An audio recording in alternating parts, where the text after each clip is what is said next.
बहुत से लोग को गलत फहमी है कि इस्लाम धर्म 1400 साल पहले आया और मोहम्मद सल्लल्लाहु अलैहि वसल्लम इसके बानी नहीं है, इसके फाउंडर नहीं है।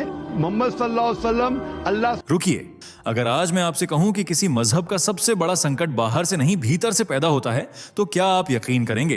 क्योंकि इतिहास गवाह है, जब सवालों से ज्यादा डर पनपने लगे तब इमारतें बाहर से नहीं अंदर से ढहती हैं। और आज वही दृश्य हमारे सामने है, एक ऐसा दृश्य जहां लोग चुप नहीं हैं बल्कि फुसफुसा रहे हैं। सोचिए, एक बच्चा रात को सोते समय सवाल पूछना चाहता है लेकिन उसे जवाब नहीं, खामोशी मिलती है। एक युवा सच जानना चाहता है मगर उसे चेतावनी मिलती है। अगर सवाल पूछना गुनाह है तो सच क्या है? इस वीडियो में हम किसी पर उंगली नहीं उठाते, हम आईना दिखाते हैं। आईना जिसमें डर, संदेह और पहचान का संकट एक साथ दिखाई देता है। आपने हमेशा बाहर के आरोप सुने होंगे, लेकिन आज भीतर की आवाजें सुनेंगे, क्योंकि जो भीतर बदल रहा है उसे ना देखना कल की सबसे बड़ी भूल बन सकता है। आप महसूस करेंगे एक विचारधारा कैसे अपने ही लोगों से सवाल सुनकर असहज हो जाती है। सच सुनना असहज है लेकिन राहत देता है। चुप रहना आसान है लेकिन भीतर तोड़ता है। हम वादा करते हैं, यह वीडियो आपको जवाब नहीं थोपेगा, बल्कि ऐसे सवाल देगा जिनसे आप भाग नहीं पाएंगे। क्योंकि जब सवाल घर के अंदर जन्म लेते हैं तब अंत या बदलाव दोनों में से एक तय होता है। और यही कहानी है जिसे अंत तक देखे बिना आप अधूरा छोड़ नहीं पाएंगे। चलिए, एक बात जल्दी से बताइए, ये वीडियो आपको खुद से ढूंढकर मिला या YouTube ने आपके स्क्रीन पर सजेस्ट किया और आपने क्लिक कर दिया? क्योंकि हमें भी समझना है कि YouTube हमारी आवाजें आप तक कैसे पहुंचा रहा है। और अगर आप सच में एक जागरूक और देशभक्त हिंदू हैं, चैनल को अभी सब्सक्राइब करें, वीडियो को लाइक जरूर करें और अपने दोस्तों के साथ शेयर करना मत भूलिए। चलिए, अब बिना देरी के बढ़ते हैं आगे वीडियो की सबसे जरूरी बात की ओर।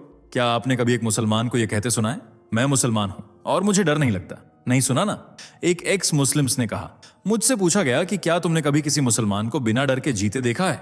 मैंने कहा नहीं, क्योंकि इस धर्म में डर ही ईमान है। सोचिए जरा, जब किसी मजहब में सवाल पूछने से ज्यादा डर सिखाया जाए तो क्या वो मजहब सच में मजबूत रह सकता है?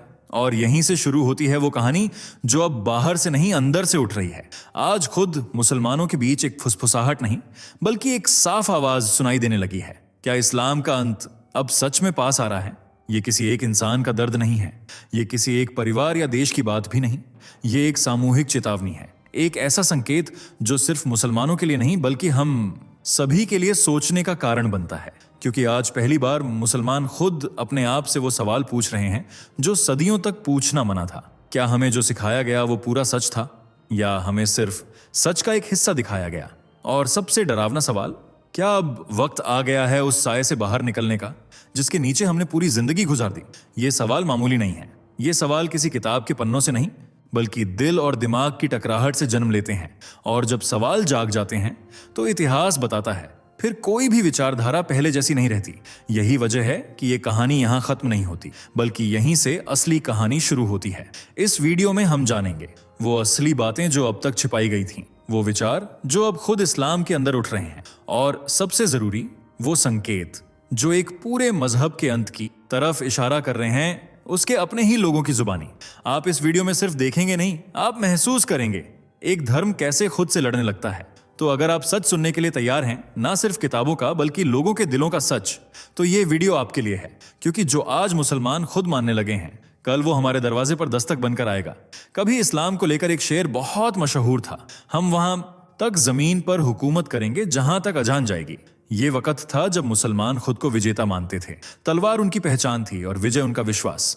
बद्र, उहुद, खंदक, करबला, ये सिर्फ युद्ध नहीं थे, ये वो किस्से थे जो मुस्लिम पहचान की नींव में गूंथे गए थे।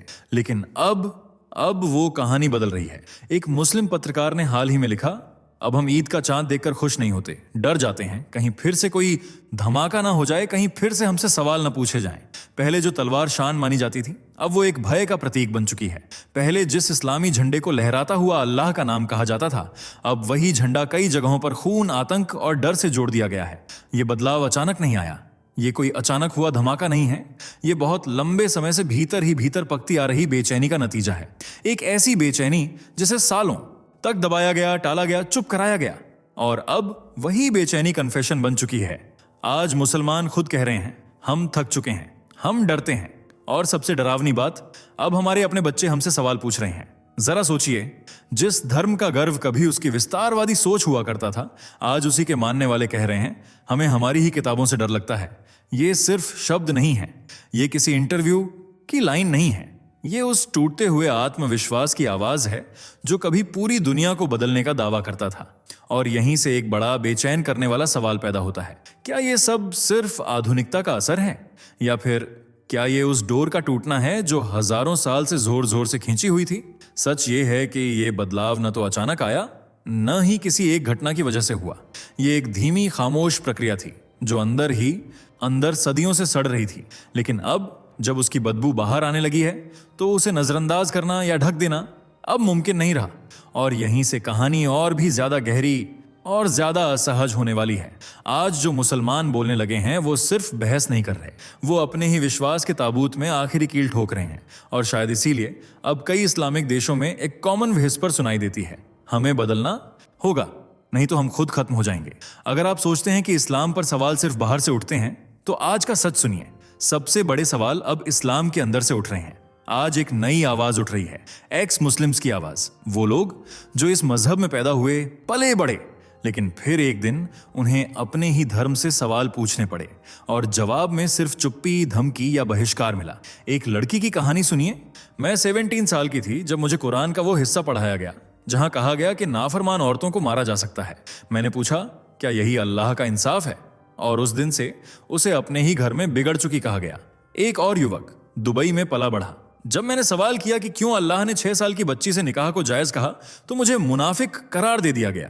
उस दिन मुझे लगा इस धर्म में इंसान की जगह नहीं, सिर्फ आज्ञाकारी गुलाम की जगह है। इनमें से कोई भी काफिर नहीं था। ये वो थे जो दिल से ईमान रखते थे लेकिन सवाल पूछने की जुर्रत कर बैठे। एक एक्स मुस्लिम्स लेखक ने लिखा, और उसकी बात किसी नारे जैसी नहीं बल्कि एक टूटे हुए इंसान की स्वीकारोक्ति जैसी लगती है। इस्लाम एक गुलाब की तरह पेश किया गया।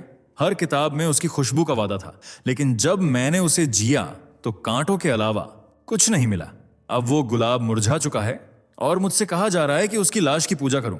जरा ठहर कर सोचिए, जिस धर्म की बुनियाद ही अल्लाह के नाम पर सब कुछ थी, आज वहीं उसके अपने अनुयायी पूछ रहे हैं कब तक सिर्फ अल्लाह के नाम पर जुल्म सहते रहेंगे। ये सवाल किसी एक इंसान का नहीं है, ये अकेली आवाज नहीं है। पूरा इंटरनेट इन आवाजों से भरता जा रहा है। रेडिट, यूट्यूब, ट्विटर जैसे प्लेटफॉर्म्स पर हजारों मुस्लिम यूथ अपने डर, अपने अनुभव और अपनी टूटन खुलकर शेयर कर रहे हैं और एक दूसरे को सहारा दे रहे हैं, क्योंकि बाहर उन्हें कोई सुनने वाला नहीं। एक युवा लड़की ने लिखा, मैंने कभी किसी हिंदू, सिख या ईसाई को इतना डरा हुआ नहीं देखा जितना मैं खुद थी, सिर्फ इसलिए क्योंकि मैं सोचना चाहती थी। एक और कन्फेशन और भी ज्यादा चुभता है। मेरे इमाम ने मुझसे कहा कि सवाल करना शैतान की चाल है, तो क्या इंसान बनने के लिए मुझे शैतान बनना पड़ेगा?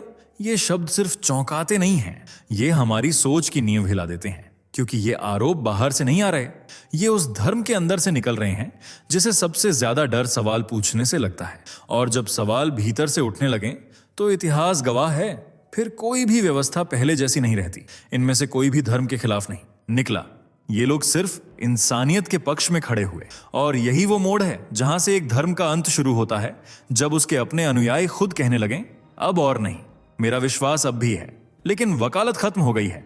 एक मुस्लिम प्रोफेसर की यह बात सुनकर कुछ सेकंड को सन्नाटा छा गया। वो आगे बोले, मैं अब भी अल्लाह में भरोसा करता हूं, लेकिन इस मजहब की तरफदारी अब मुझसे नहीं होती। सोचिए, जब कोई अपने धर्म को मानना तो चाहता है पर उस पर खड़ा नहीं हो पाता, तो क्या यह सिर्फ संकोच है या आंतरिक टूटन का प्रमाण? इसे मनोविज्ञान में कहते हैं कॉग्निटिव डिसोनेंस। जब दिल कुछ और कहता है पर दिमाग कुछ और सोचता है। और यही हो रहा है आज, एक सामूहिक मानसिक द्वंद्व। लाखों मुसलमान इस समय 2 पाटों के बीच फंसे हैं, एक ओर आस्था की विरासत, दूसरी ओर अपने ही धर्म का व्यवहार। यह सिर्फ व्यक्तिगत संघर्ष नहीं है, ये एक आइडेंटिटी का क्राइसिस है। जब आप अपने आप से ही सवाल पूछने लगें, क्या मैं उस धर्म से हूं जो आज की दुनिया से कट चुका है? क्या मेरा विश्वास अब मेरे वजूद के खिलाफ हो चुका है? यह वही बिंदु होता है जहां से कोई धार्मिक आंदोलन नहीं बल्कि आंतरिक क्रांति जन्म लेती है। सोशल आइडेंटिटी थ्योरी के अनुसार जब किसी ग्रुप के सदस्य ये महसूस करते हैं कि उनकी इन ग्रुप यानी अपने लोग ही उन्हें छोड़ रहे हैं या धोखा दे रहे हैं, तो वो उस समूह की वैधता पर ही सवाल उठाने लगते हैं। आज यही हो रहा है। एक माँ कहती है, मेरे बेटे ने मुझसे कहा, अम्मी मैं नमाज तो पढ़ता हूं, पर मस्जिद में वो बातें होती हैं जो मेरे दिल को तोड़ देती हैं। क्या ये धर्म के नाम पर जड़ता है, या वो चेतावनी जिसे हजारों साल पहले ग्रंथों में लिखा गया था कि जब धर्म का नाम होगा पर धर्म की आत्मा खो जाएगी तब परिवर्तन अवश्यंभावी होगा। और यहीं से शुरू होती है वो लहर जो धीरे धीरे हर आस्थावान को खींचती है सवाल की ओर। अब सवाल है, क्या एक धर्म अपने ही अनुयायियों को दरकिनार कर रहा है? क्या जो लोग खुलकर सोचने की हिम्मत कर रहे हैं उन्हें मुल्ला विरोधी, काफिर या भटके हुए कह देना ही समाधान है? या फिर ये इस बात का संकेत है कि धर्म अभी मरा नहीं है, लेकिन उसके तथाकथित संरक्षक उसी की हत्या कर रहे हैं? क्योंकि जब कोई विचार अपने ही लोगों से, सवालों से डरने लगे, जब अपने ही अनुयायियों की सोच खतरा लगने लगे, तो समझ लीजिए समस्या धर्म में नहीं, उस पर पहरा देने वालों में है। और यही अंदरूनी उथल पुथल अब किसी बहस तक सीमित नहीं रही।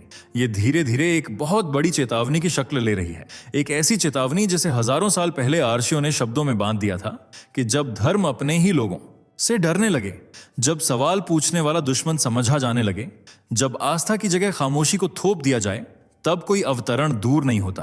क्योंकि इतिहास गवाही देता है, जब व्यवस्था सड़ने लगती है तो बदलाव अचानक नहीं आता, वो धीरे धीरे संकेत देता है।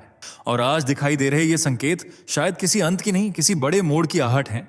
अब सवाल सिर्फ ये नहीं है कि क्या बदल रहा है, असल सवाल ये है, क्या हम उस बदलाव को पहचान पा रहे हैं?